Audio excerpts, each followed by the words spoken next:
Excited. But now her daughter Terry wants that smiling picture on television. Her mother worked on one of the top floors of the World Trade Center. Her daughter wonders if anyone has seen her alive.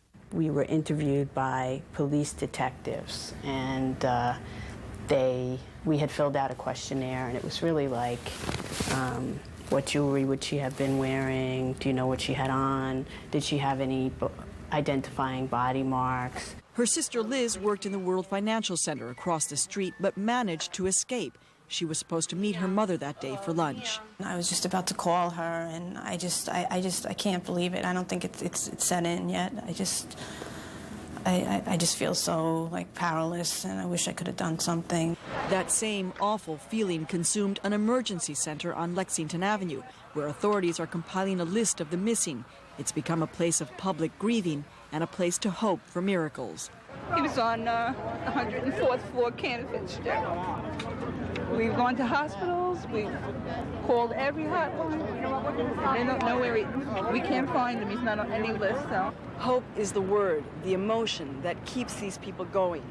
But that hope hits hard against the reality that thousands of body bags have already arrived into New York City. Triage centers remain relatively quiet. The one at Stuyvesant At a center for Mexican immigrants, 15 friends are confirmed dead so far. Radios are kept on in hopes there'll be word of hundreds of others, immigrants from Mexico who labored in the Twin Towers, hoping to make a better life. In my heart, I feel that I'm crying. But there is not much concrete news for these people today, just fears for the worst. My mother was so excited that my son was born. She was there at the birth 7 weeks ago, and he's not going to know her. And so there's resignation. Maria Hinojosa, CNN, New York. All through the last few hours and days, we've had live pictures from the Pentagon of the important recovery work that's going on there. Right now, some very important work. Oddly enough, though, no pictures. There's bad weather moving into the area, and our live images are not available. But we can tell you about the news that they have found in the rubble there, the black boxes of the jet that crashed on Tuesday. CNN's Bob Franken joins us now with more. Bob?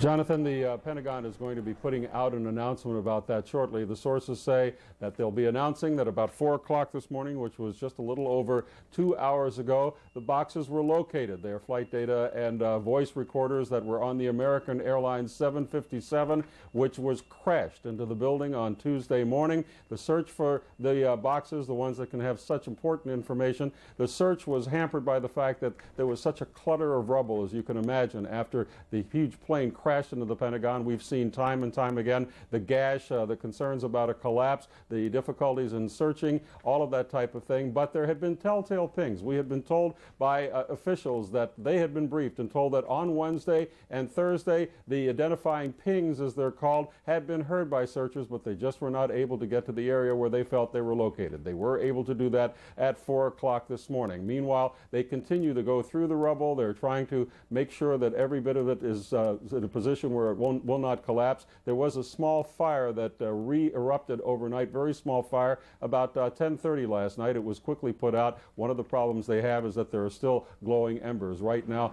there shouldn't be too much of a problem with what we're seeing here. That was what occurred last night. There shouldn't be much of a problem now, John, because as you reported, it is raining, so that should not be the problem. Meanwhile, the search goes on for casualties.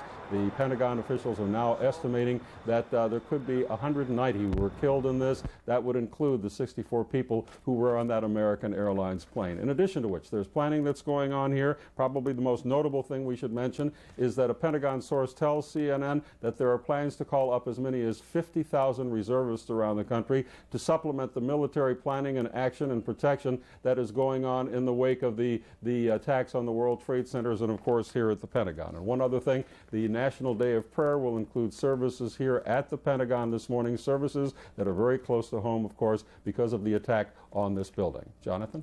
Bob, a question for you. There are ships at sea on both coasts of the United States, and now this call for reservists or consideration of this call. How real is this? How symbolic? How much saber rattling is going on? Or is the Pentagon really preparing for something? Well, it's very, very little, very few people who suggest that this is saber rattling. There's almost a belief in the United States that there is a necessity, at the very least, to retaliate for these attacks, these catastrophic attacks in the United States. And there are many people saying that this is really going to be a longer range matter than that there is a military reality now, that the United States for the foreseeable future is going to have to be on what amounts to a war footing. Bob Franken at the Pentagon. Thanks very much. Carol. Jonathan, the search for suspects now is spanning the globe this morning, from the Philippines to a cruise ship, a Carnival cruise ship off the coast of Florida, where early this morning at 3 a.m. Eastern time here in the United States, the Coast Guard boarded the ship and took into custody and is detaining 2 people whom authorities say have a, and this is a quote, history of hijacking. They did not elaborate any further, nor do we yet have any direct link between this action on this cruise ship and the terrorist attacks on Tuesday. But they are being detained and they will be handed over to the FBI. As soon as we know more about these 2 passengers, we will let you know, of course.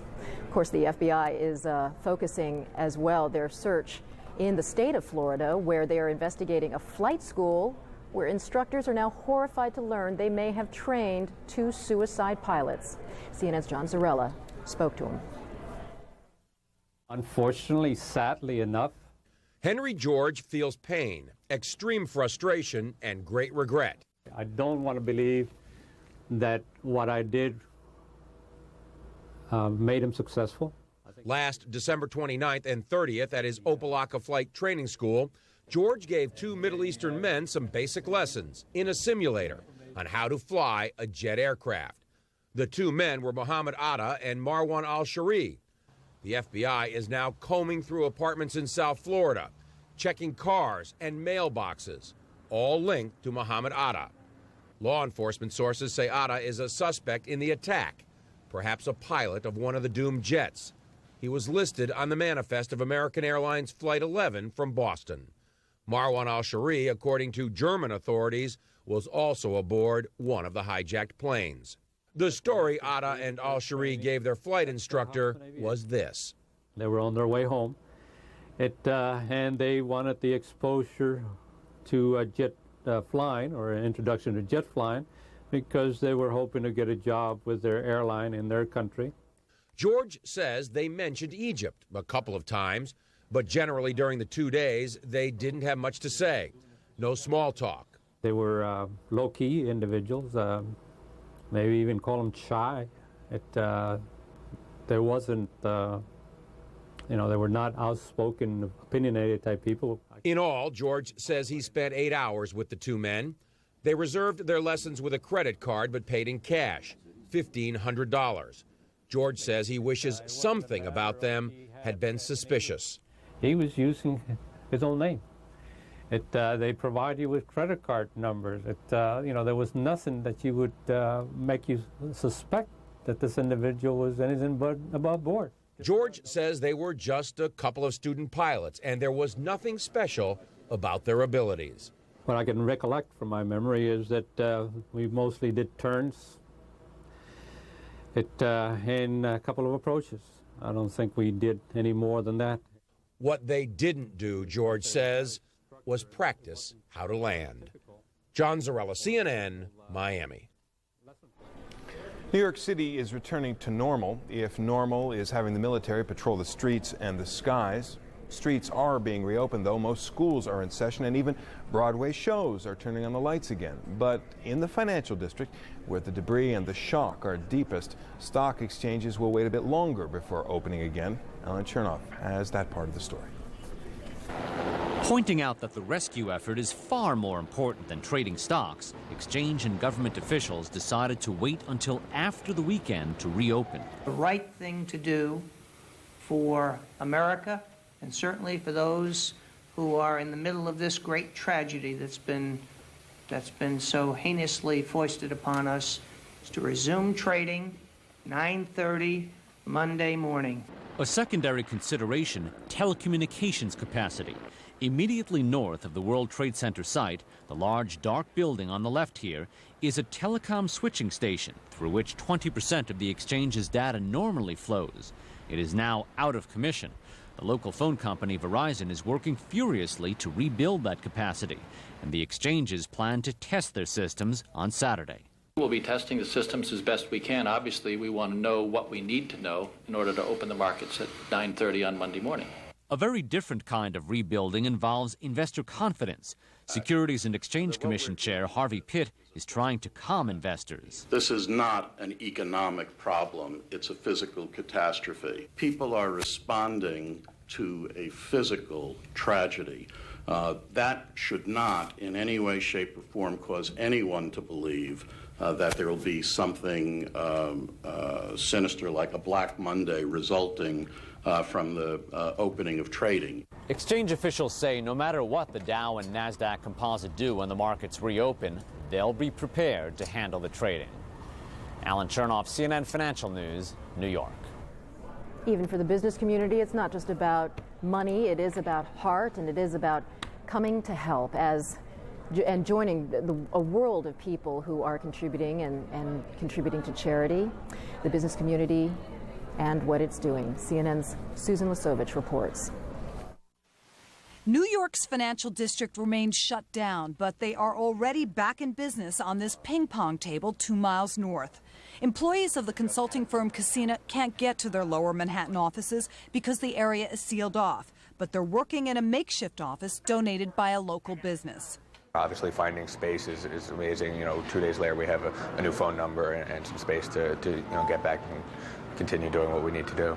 The Silicon Alley Reporter is offering 14,000 square feet of prime midtown office space free to businesses left homeless by Tuesday's terrorist attack. Another firm, Bluefly.com, is donating 9,000 square feet of space. Domino's Pizza offered to send pizzas up for the new tenants, and we've had people who have volunteered engineering services and computer services and furniture rentals. So it's been pretty surprising, and we're obviously grateful for the response that's followed on from this. We can give you any amount of voicemail. Okay. Oh, really? Yeah. The CEO of the Silicon Alley Reporter says it is the right thing to do. We have to realize that one of the reasons that people did this was to screw up our economy. It wasn't just to psychologically scar us, to kill people. They want to shut down the economy. And these companies, mid-sized companies, small-sized companies, are the bulk of our economy. And they're going to go out of business, and people are going to lose their jobs. For those helping out in this time of crisis, it is goodwill and good business. Susan Lisovich, CNN Financial News, New York.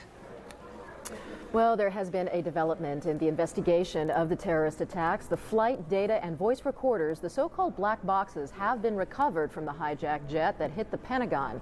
We're also going to check other developments in this story as well. Around the world today, people pause to remember the victims of these attacks. And the Coast Guard took 2 people described as having a history of hijacking off a Carnival Cruise Line ship. That just about 3.5 hours ago. And in the nation's capital, Congress and the White House agreed on a $40 billion emergency aid package for New York and the Pentagon. That is twice the amount of money that President Bush had requested. In the coming days and weeks, much focus will be on Defense Secretary Donald Rumsfeld. He's already requesting presidential authority to call up active duty reserves. Rumsfeld gave his reasons on CNN's Larry King Live. I don't think of it as retaliation. I don't think of it as punishment. I think of it as self-defense.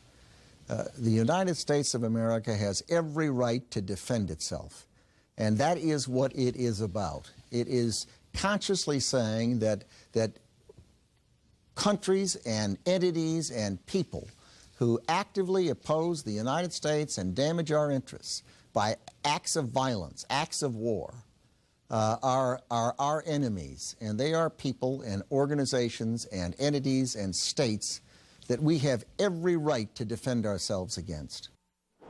You can watch Larry King Live tonight at 9 Eastern here on CNN. As the investigation broadens, it extends further from U.S. shores. Police activity related to the terrorist attacks in New York and Washington has been reported in Europe and Asia. Paul Beaver is a defense analyst specializing in Middle East terrorism. He runs his own firm called ABA Westminster. He was formerly with Jane's Defense Weekly, but he has brought his perspective to our coverage on many issues. He joins us now from London.